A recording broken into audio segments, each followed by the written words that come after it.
qu'à être confirmée demain. Donc si demain on voit en fait que le dollar US est vendu suite à la réunion de politique monétaire, donc suite au FOMC, qu'on a relevé les taux, à ce moment-là on pourrait avoir un retournement sur l'euro-dollar, avec la cassure des 1,12, 93, 1,13 pour aller chercher 1,20. Ça serait la première cible théorique. En fait, l'hypothèse qu'on pourrait mettre en place, c'est que tout simplement, tout au long de l'année 2015, on s'attendait à une hausse des taux de la Fed, ce qui a fait que pas mal de gens, pas mal de cambistes ont acheté du dollar US, ont payé du dollar US en pensant que justement cette hausse des taux allait faire monter le dollar. Mais est-ce que, donc la question qu'on pourrait se poser, c'est est-ce qu'on n'a pas acheté le dollar justement on a acheté la rumeur d'une hausse des taux et on vendrait la nouvelle en fait de la hausse des taux tout simplement. Donc demain, ça va être en fait la journée décisive. Soit demain, c'est un petit peu comme sur la BCE, on pensait que ça allait faire monter les marchés, au final on a consolidé. Ça a même été ce qui a fait consolider majoritairement le DAX. Au final, ça a commencé un jeudi, puis ça s'est terminé quasiment aujourd'hui. Aujourd'hui, on ne sait pas si on est juste sur un rebond technique ou si vraiment on a un retournement haussier sur le DAX jusqu'à la fin de l'année, un début de rallye Noël. Il y a pas mal d'arguments d'ailleurs là-dessus sur Twitter, je me suis un petit peu pris la tête avec certains analystes. Mais globalement, c'est un petit peu ça la question. Est-ce que demain, la hausse des taux va vraiment faire monter le dollar? Ça, c'est la vraie question. Moi, personnellement, je commence à entamer une stratégie en fait de vente du dollar US. J'ai l'impression qu'en fait, on a beaucoup acheté le dollar sur une hausse des taux. C'est la première hausse des taux en 10 ans. Ça, on ne sait plus. Ça fait 10 ans qu'on n'a pas vu de hausse des taux, donc du coup, on ne sait pas comment les marchés vont réagir. On pourrait s'attendre aussi en fait que cette hausse des taux soit interprétée de deux façons en fait. Première façon d'interpréter la hausse des taux, c'est que l'économie américaine va mieux, on a une relance de l'inflation, on voulait de l'inflation et donc on remonte les taux. L'économie est saine, les marchés payent les opérateurs de marché payent les indices, payent du dollar US et l'euro-dollar repart à la baisse. Reprise de la tendance de fond. On a une deuxième interprétation possible.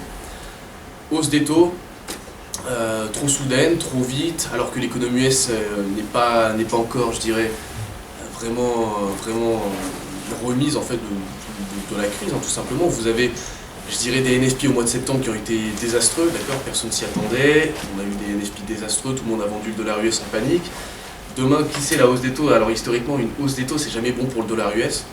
Alors, dans les années 80-90, une hausse des taux, ça voulait dire justement qu'il y avait trop d'inflation, donc on essayait de calmer la hausse, l'inflation, c'est-à-dire la flambée du dollar par une hausse des taux. Aujourd'hui, on pense qu'une hausse des taux, ça sera bénéfique pour le dollar US, mais la vraie réponse, on l'aura demain. Donc on peut ici avoir une stratégie d'achat euro-dollar en swing, pourquoi pas. On aurait un stop ici à 1,02, parce qu'on fait quand même 700 pips de stop, mais à ce moment-là, on irait chercher 1,20 voire 1,25.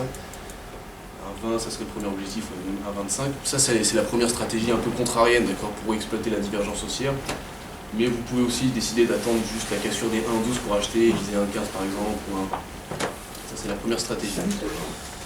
Pour hedger cette stratégie de vente du dollar US, on peut utiliser l'USD-CAD. Alors, est-ce que certains d'entre vous traitent l'USD-CAD? Ça, c'est vraiment une paire de devises intéressante.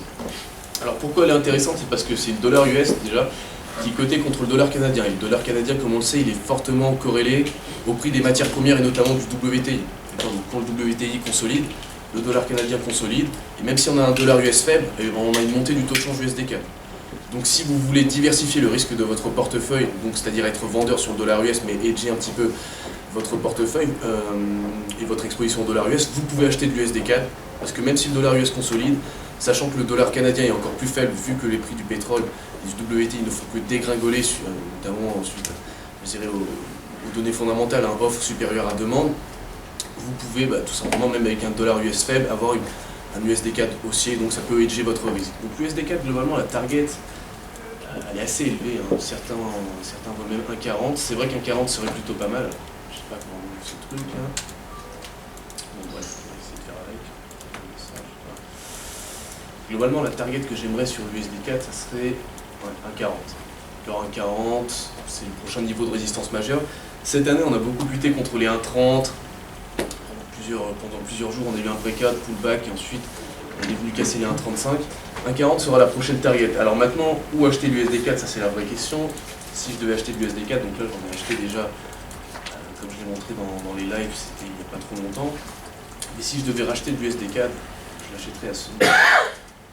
Une belle ligne de tendance, souvent c'est une paire qui est globalement propre à traiter. Hein. Elle n'est pas du tout, je dirais, avec des faux signaux, etc. Et donc le prochain prix d'entrée idéal, si vous avez le temps d'attendre, ça serait 1,30. Globalement sur cette ligne de tendance là, si je voulais acheter du USD-CAD, c'est une ligne de tendance qui est en place déjà depuis 2014, voilà, qui est déjà pas mal ancrée. Ça serait vraiment le prochain point d'entrée, il serait sur cette ligne de tendance là, un 30, un 32, pour viser un 40. Donc le stop il serait juste en dessous, je prends une position par exemple à un 30, je mettrais le stop légèrement en dessous, peut-être autour des 1,27, 70 et j'irai chercher un 40. Donc là le risk-reward ratio il serait extrêmement intéressant sur cette paire de devises, sachant que pour l'instant la tendance fondamentale sur le pétrole elle est baissière, elle ne change pas. Vous avez les États-Unis qui veulent se mettre à exporter leur pétrole de schiste, vous avez également l'Iran qui revient dans le business tout simplement. À partir de janvier 2016, l'embargo est totalement levé sur l'Iran, donc ils pourront se remettre à produire et à exporter leur pétrole.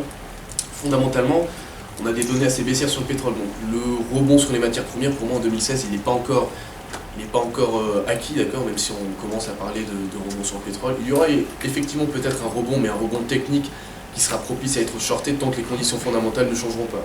Donc on n'aura pas une demande qui s'accroît, je dirais, notamment du côté de la Chine, mais pas que la Chine, et tant qu'on n'aura pas une offre qui soit réduit les quantités de barils produits, soit, je dirais, fixe un taux plancher, etc. Pour l'instant, on a vraiment une condition optimum pour prendre WTI pour être acheteur sur du USD CAD. Un des trades également intéressants sur le Forex après l'euro-dollar, ça va être globalement aussi, on a l'USD Yen qui est plutôt pas mal. L'USD Yen, lui, il est un peu plus technique, il est un peu plus, je dirais, un peu plus vicieux dans la mesure où on a cette ligne de tendance là sur l'USD Yen. Je ne sais pas si on voit bien. Ça, c'est pas pratique cette chose là. Je vais essayer de l'enlever.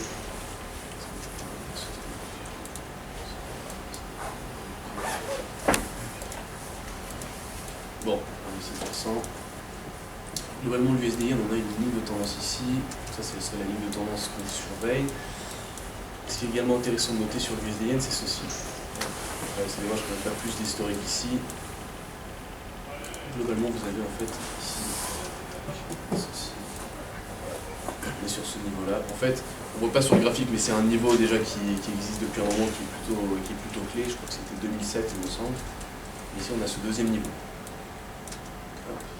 Donc nous, ce qu'on va essayer de faire sur l'USD Yen, on peut être vendeur de dollars US, c'est vrai, mais pour l'instant, une des stratégies qu'on peut pour l'instant exploiter tant qu'on n'a pas une question de cette ligne de tendance, c'est dès que l'USD Yen revient sur cette ligne de tendance autour des 119, on le paye avec un stop juste en dessous autour des 116, donc 300 pips de stop, et on essaie de viser un retour sur 125 plus 135. C'est ça. Le risk-reward ratio il est extrêmement intéressant. Si vous faites stopper, donc si cassure de cette ligne de tendance, vous prenez les 300 pips de stop, c'est pas grave, vous attendez le pullback ici autour des 121,68, c'est ce que j'attendrai. On reprend un short, donc cette fois-ci on prend un short par un achat, stop juste au-dessus, 127, on aura quand même 600 pips de stop et on vise au moins 50% de retracement, donc 105. Ça sera un mouvement important. Qui dit consolidation du USD Yen dit aversion au risque sur les marchés, dit consolidation des marchés actions. Donc il faut savoir que si on casse ici sur l'USD Yen, c'est aussi un signe vendeur, et ça serait notamment vendeur sur le S&P 500, et d'ailleurs je vais vous montrer.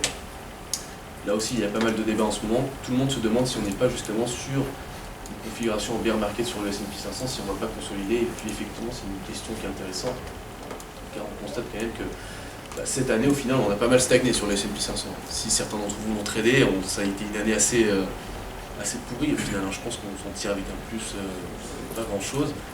Tout le monde, alors les plus grandes banques, etc., visaient 2150, 2200, 2220. Au final, on est monté à peut-être 2120, 2150. Ouais, quelque chose comme ça. On n'a pas été chercher les 2200.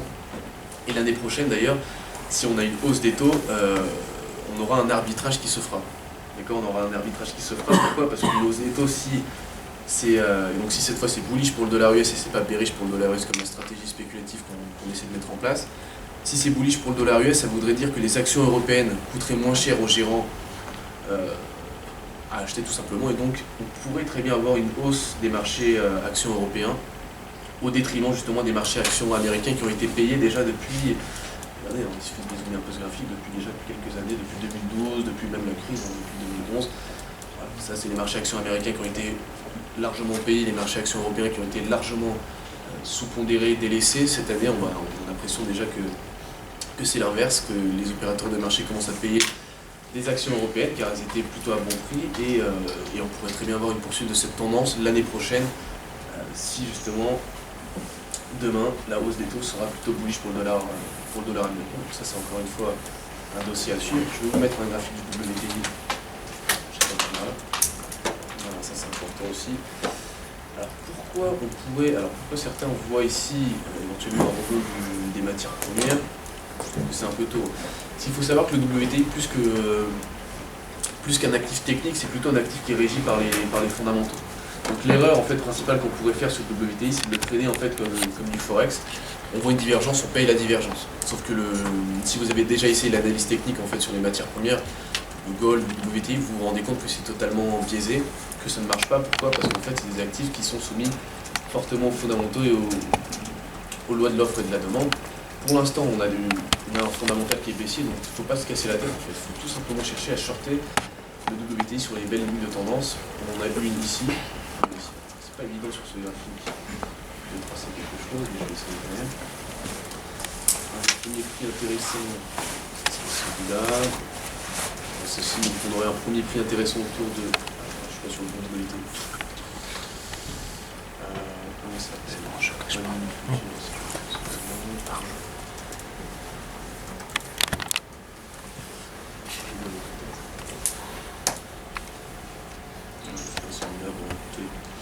vais essayer de prendre très d'illustration, mais globalement,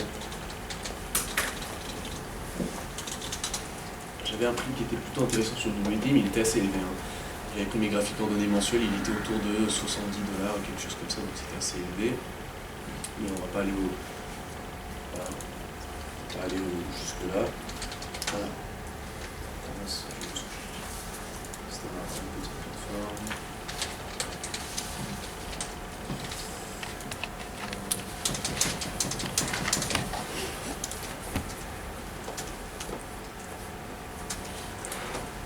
Voilà, ça va être mieux.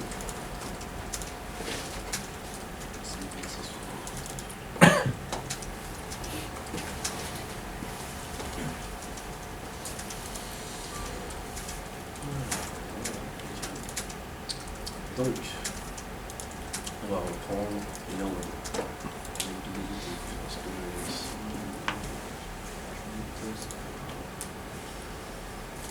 voilà.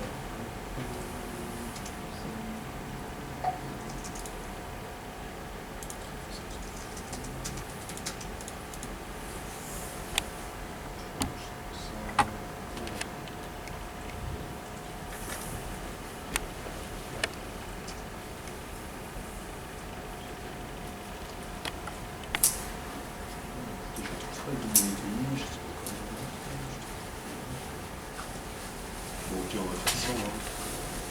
Ouais, j'ai une idée. On est sur le graphique d'Investi.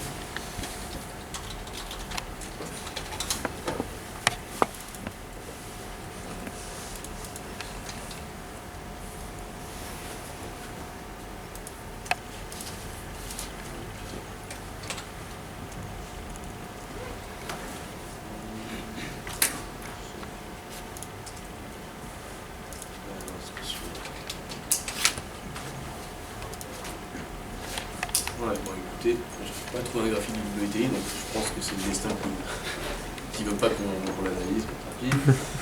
On va continuer là-dessus. Donc globalement, WTI tendance baissière, ça c'est juste la chose qu'il y a à retenir. Alors maintenant, on va passer au gold. Certains d'entre vous font des matières premières, je pense. Et tout le monde parle des $1000 sur l'or, et au final, oui, c'est vrai que c'est un des scénarios qui nous intéresse beaucoup. Bon, globalement, ici, on se trouve ici sur l'or. Une belle année baissière, c'était pas le moment d'acheter, on a je ne sais combien. Mais là le problème c'est qu'on n'est plus sur des prix intéressants en swing pour, je dirais, vendre de l'or.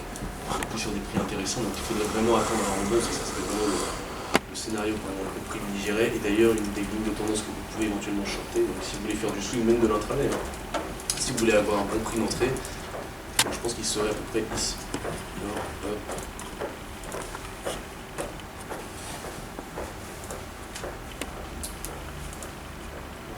Ça serait vraiment la ligne d'entrée parfaite. Le prochain prix serait là, autour des 1154. Donc c'est assez haut. J'ai entendu des scénarios plutôt acheteurs ces derniers temps sur l'or. Alors, si vous voulez jouer justement la consolidation du dollar US, vous pouvez acheter de l'or, mais sachez que la tendance pour l'instant elle reste baissière au final. Cette ligne de tendance, c'est un petit peu la dernière garante de la tendance baissière qui est en place déjà depuis quelques années. Si on repasse les 1200, et c'est d'ailleurs ce qui s'était passé, à un moment on avait cassé les 1200, tout le monde voyait 1300 puis 1400 sur l'or, et puis au final on avait vite échoué, on était retombé ici à 1137. Donc globalement, si vous voulez acheter de l'or, et vous le pourrez à mon avis, ça sera ici. Quand ça sera sur la cassure de ce seuil. On casse à peu près les 1164. Vous aurez un premier objectif à 1200. Si on casse 1200, vous pourrez aller chercher 1255 et 1300. Mais pour l'instant, acheter de l'or, ça reste assez compliqué. Je note, tout comme vous, cette divergence haussière, mais pour l'instant, elle n'est pas du tout validée. On n'a pas eu de cassure de seuil technique important, ni des 1100. Donc pour l'instant, ça reste compliqué pour acheter l'or, notamment en 2016. Donc on va regarder un petit peu ça de près, mais globalement, ça va être assez compliqué. Je vais terminer ensuite ces stratégies par du GBP-USD, ensuite on va répondre aux questions. Alors le GBP-USD, ça a été aussi une paire de devises assez ennuyante en 2016. Enfin, elle était plutôt pas mal pour de l'intraday, mais pour du swing, ça a été assez compliqué. Bon, globalement en mensuel, je note ceci. Donc là, j'ai pas mal de personnes qui m'ont dit qu'elles étaient acheteuses de GBP-USD. C'est pas une mauvaise chose. En swing, cependant, moi, je trouve qu'au niveau du timing, on pourrait faire mieux. On a ceci sur le USD-Yen, sur le GBP-USD, autant pour moi. Moi, je vois un trading range en fait, et j'aimerais en fait attendre la cassure de ce trading range pour éventuellement l'acheter. Après, c'est une stratégie comme une autre, je dirais. Mais spéculativement parlant, si je devais acheter du GBP-USD, je le ferais. Moi, j'aimerais vraiment les plus bas. J'aimerais vraiment les plus bas. Sachant que j'ai pas encore de divergence haussière. On est en mensuel, j'ai pas de divergence haussière, j'ai pas de signaux de retournement, j'ai vraiment un range parfait sur le GBP-USD, donc si je veux acheter ce range, je l'achète tout en bas et je le vends tout en haut. Acheter entre les deux, bon, écoutez, pour des stratégies peut-être de court terme, hein, d'intraday, etc., c'est possible. Mais de toute façon, je pense que le rendez-vous de la fête demain va un peu dicter le ton. On va vite être fixé en fait sur le fait que si le dollar US sera bullish ou pas dans les mois à venir. Je pense quand même que demain ça va être assez rock'n'roll, on va avoir pas mal de mouvements, donc si j'ai un conseil à vous donner, ça sera de ne pas trader. Après je sais que certains d'entre vous traderont parce que je traite tous un petit peu plus ou moins les annonces, mais demain je pense vraiment que ça va être une journée comme la BCE, c'était il y a 2 semaines, je dis il y a 2 semaines, donc ça va être assez bien. Voilà. Alors est-ce que vous avez des questions? Ouais. Sur le pétrole, j'ai lu comme quoi c'était, comme tu l'as dit, c'était un range baissier, qui était encore baissier, mais il y a eu un conseil comme quoi il était temps d'acheter parce que d'ici 2 ans, ça va obligatoirement repasser sous les... Ça va obligatoirement monter, mais au final, c'est un argument que j'avais étudié, c'était en début 2014, je ne sais plus on était à combien sur le pétrole, on était à 50-60 $. Et justement, en fait, il y avait pas mal d'articles, etc., et d'analyses qui étaient faites, et qui disaient que les États-Unis étaient rentables sur leur pétrole de schiste à partir de 80, 70, 80 $ le baril. Donc en fait, l'argument qui était avancé à cette époque, c'était que justement, le pétrole ne pouvait pas descendre en dessous des 50, 40 $, parce que les États-Unis ne le laisseraient pas faire, réduire leur production, etc., pour rester rentable. Et au final, qu'est-ce qui s'est passé en 2015? On a atteint quasiment les 30 $ le baril, on est descendu à 35, 38 $ le baril. Donc au final, on a perdu 60% cette année. Donc j'ai l'impression qu'en fait, on a une vraie guerre sur le pétrole. On a d'une part les pays membres de l'OPEP qui ne veulent pas lâcher de part de marché, donc qui ne veulent pas réduire leur production. On a d'autre part les États-Unis qui encore plus produisent, etc., et qui vont en plus exporter leur pétrole. On a le Venezuela qui souffre justement de cette chute des prix des barils de brut, parce que c'est un pays qui exporte énormément, dont les recettes dépendent énormément du WTI. Voilà, vous avez vraiment une guerre sur le pétrole. Tout le monde pensait qu'il y en aurait un qui lâcherait prise, mais au final, vous avez vu, cette année, personne n'a lâché prise, ni les États-Unis, ni l'Arabie Saoudite, ni les autres pays. Donc, je pense que globalement, c'est une vraie guerre qu'il y a là, et au final, tant qu'il n'y en a pas un qui lâchera un petit peu du lest et cédera des parts de marché à l'autre, on aura toujours une tendance baissière. Et donc, les rebonds techniques seront plus, je dirais, bons à vendre qu'à acheter. Parce qu'au final, ça sera, vous savez, une tendance de fond, elle est appuyée par le fondamental et non pas uniquement par du technique. D'autres questions? Et quel est l'impact de l'Iran en fait? C'est à quel moment on doit commencer à... L'Iran, ça sera janvier 2016. Janvier 2016. À partir de janvier 2016, ils vont commencer à... ils vont déjà commencer à produire, exporter, je crois qu'ils sont à 800 000 barils, je ne suis plus sûr, il faut que je vérifie le chiffre. Mais à partir de janvier 2016, ça sera entre guillemets plein pot, donc ils vont se mettre à reproduire, à exporter. Mais pour eux, ça va être une bonne source de profit parce qu'il y a un embargo, etc. Donc là, c'est vraiment Donc à ce moment-là, Je dirais positif pour eux, oui. excusez-moi, à ce moment-là, il faudra shorter ou...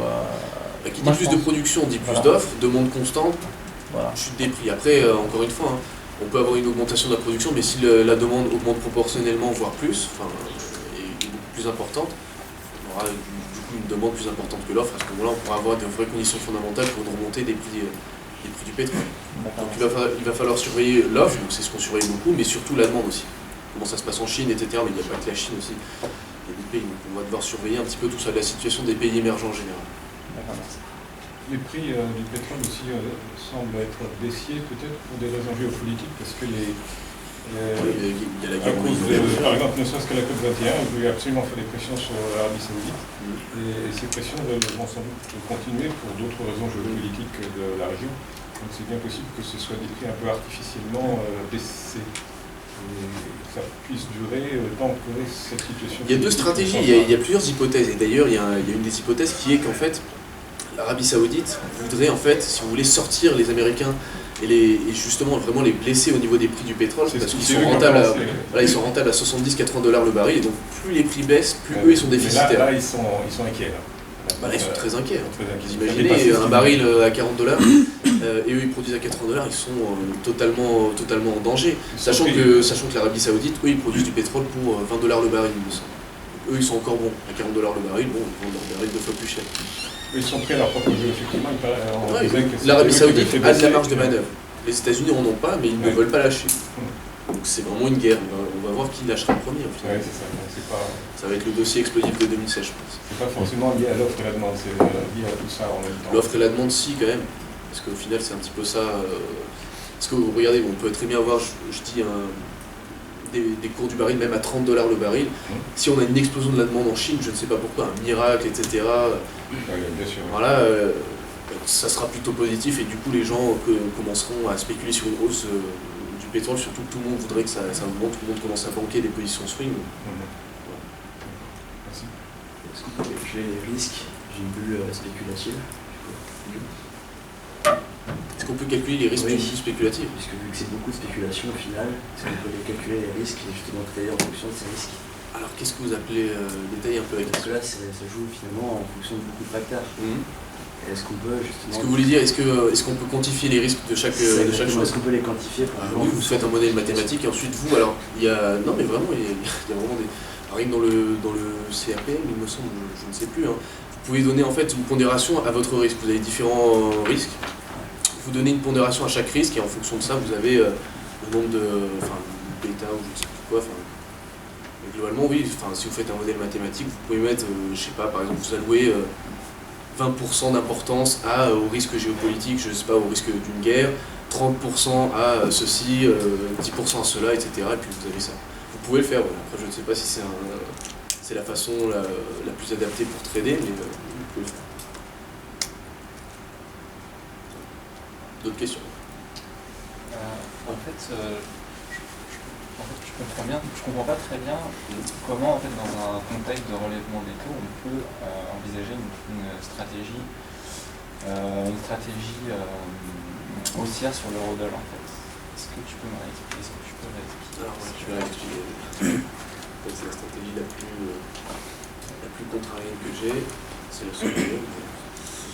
Alors, globalement, pourquoi? Parce qu'au final, la semaine dernière, non, c'était pas la semaine dernière, c'était il y a 2 semaines. C'était ça. C'était il y a 2 semaines, quand la BCE a annoncé qu'elle allait justement élargir dans le temps son PSPP, donc son plan de rachat de dettes publiques et privées, et élargir le panel d'actifs éligibles. C'est une politique monétaire accommodante, on est d'accord. Logiquement, qu'est-ce que ça veut dire? Ça veut dire qu'on injecte plus de liquidités dans le temps. Qui dit plus de liquidités injectées dit notamment dilution de la valeur de la monnaie en question, donc de l'euro. On aurait dû avoir logiquement une baisse de l'euro face au dollar, avec un dollar constant. Qu'est-ce qui s'est passé jeudi il y a 2 semaines? L'euro s'est apprécié, on a eu un rachat de short. Donc au final, je me dis, est-ce qu'en 2015, on n'aurait pas justement payé du dollar US toute l'année et qu'on vendra la nouvelle? On a acheté la rumeur, vendre la nouvelle. C'est un dicton qui est simple, mais qui pourrait... et puis ensuite, on a eu cette divergence haussière en mensuel, etc. Il y a pas mal de facteurs techniques qui peuvent nous laisser penser que, et en plus le risque-reward ratio est intéressant, parce que si on prend un swing, ça serait un achat euro-dollar à peu près ici, avec un stop globalement ici, 600 pips, et après on va en chercher, globalement, même si on se met juste à 1,20, on va en chercher 1000 et quelques. Parce qu'il y aura un ratio de 1 pour 2, 1 pour 3. On pense toujours comme ça en fait sur les trades, c'est vraiment toujours le risque qu'on a par rapport au rendement. C'est une stratégie. Et en fait, j'étais à une conférence de géopolitique et il y a un truc qui est inquiétant pour les États-Unis, et surtout sur le dollar. Il y a une triangulaire entre la Chine, le Moyen-Orient, l'Arabie Saoudite et la Russie.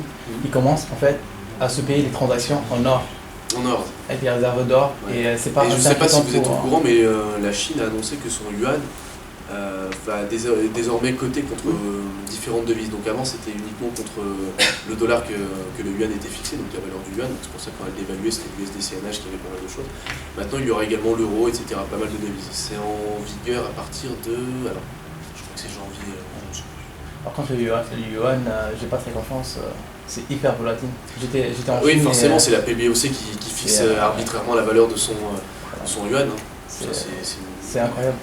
Et au final, cette année, elle a dit qu'elle dévaluerait pas la devise du yuan. Elle l'a fait successivement pendant 3-4 semaines quasiment d'affilée. C'était cet été, puis cette rentrée. Vous voyez, c'est assez compliqué.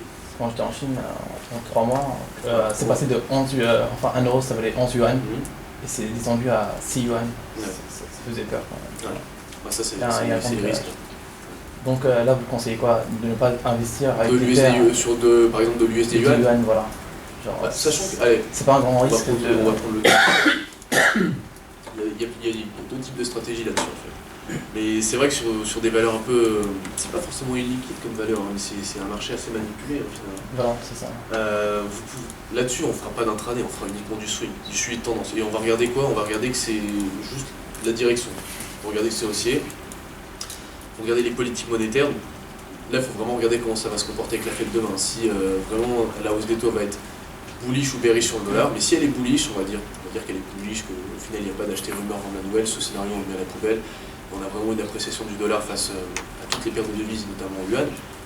Alors votre stratégie à vous, elle va être simple. En fait. Ça va juste être de payer tous les replis du yuan et de laisser courir comme ça pendant 1, 2, 3, 4 mois, voire plus. Et si la PBOC ne change pas sa politique monétaire, et elle continue même à dévaluer la valeur de sa devise, vous êtes gagnant et c'est tendu pour vous. Mais c'est vrai que sur des valeurs comme ça, honnêtement, moi je ne m'y aventure pas. Je reste sur les majeurs pour éviter justement ce type de mouvement-là. Donc si vous êtes dans le bon sens, tant mieux. Si vous étiez short, par contre, là, ça fait très mal. Et au final, regardez, ça peut même être dégoûtant pour un type qui était short. Pourquoi? Parce que le type est short là, il se prend toute cette hausse là et puis ensuite on retrace de tout ça. Et donc le mec qui a acheté ici parce qu'il se pensait que justement ça allait continuer, bah après il se prend le retracement, il se fait sûrement stopper, etc. C'est des valeurs ultra illiquides. C'est vraiment du très long terme là-dessus. Et on ne met pas de levier, voilà, on met un tout petit levier, mais vraiment tout petit. Merci.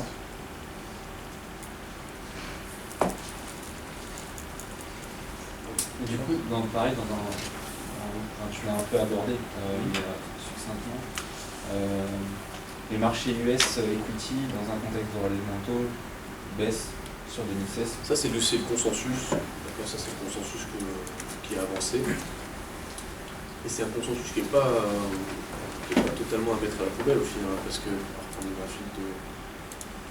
C'était SP500. Au final, cette année, on a beaucoup stagné. C'est vrai que même moi, je m'attendais à 2150.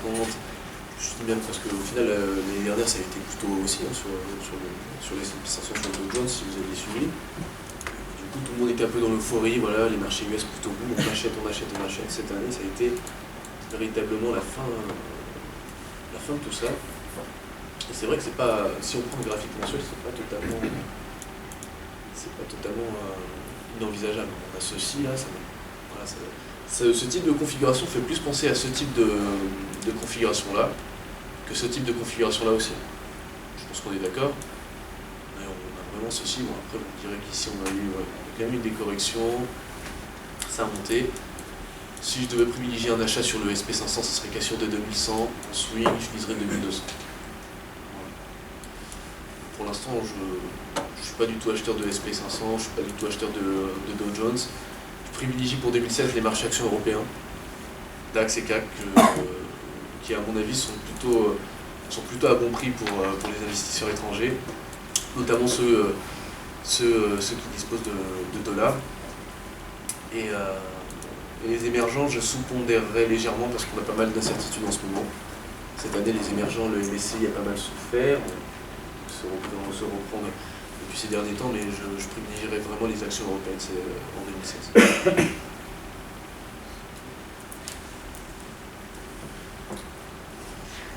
Oui. Avez-vous fait un parallèle sur des évolutions graphiques des LTI, des sensations sur les hauts de taux sur l'Espagne entre juin 2004 et 2006? Ouais, justement, c'est ce qu'on disait en fait. Et ça m'a intrigué un peu. J'ai regardé si on remet le graphique de 500, alors, on donnait ouais, il est ici. hebdomadaire ou en hebdo, ouais. Ou même en mensuel si vous voulez. Ouais, mensuel. Oui.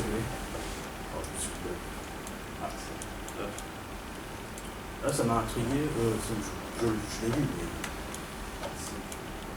Vous dites qu'en fait les conditions parfaites, les planètes s'alignent pour une consolidation en fait. Non. J'ai regardé l'évolution entre juin 2004 et juin 2006. Juin 2004, c'est vrai. On voit que de toute façon, il est en tendance haussière. Ouais, il est en tendance aussi.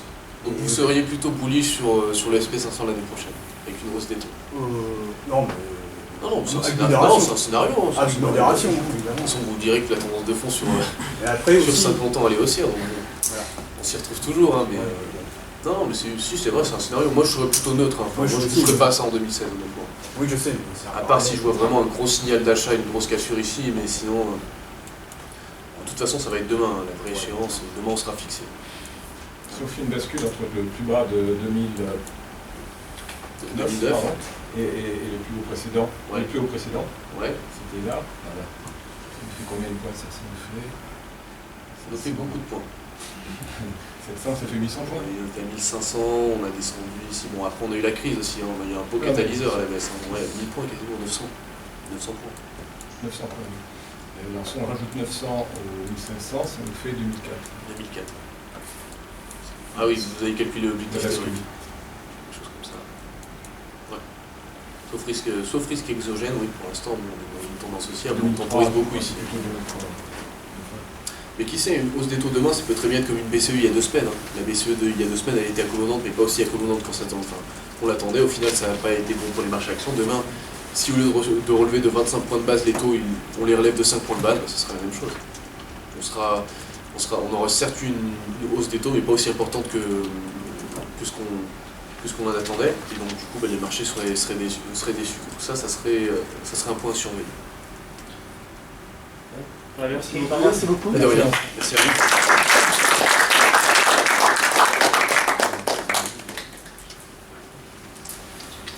Pas de souci. Puis on va passer à un deuxième intervenant, justement, Yves Benoît, qui va nous présenter plusieurs stratégies de trading. Est-ce que tu as besoin d'une clé USB ou est-ce que tu as tout? J'ai une clé USB avec son élastique. C'est bon, je te laisse. Okay. Je te laisse t'installer alors. Pas de souci. Où est-ce qu'on la met? C'est juste... celui-là? Oui, celui-là. Ah,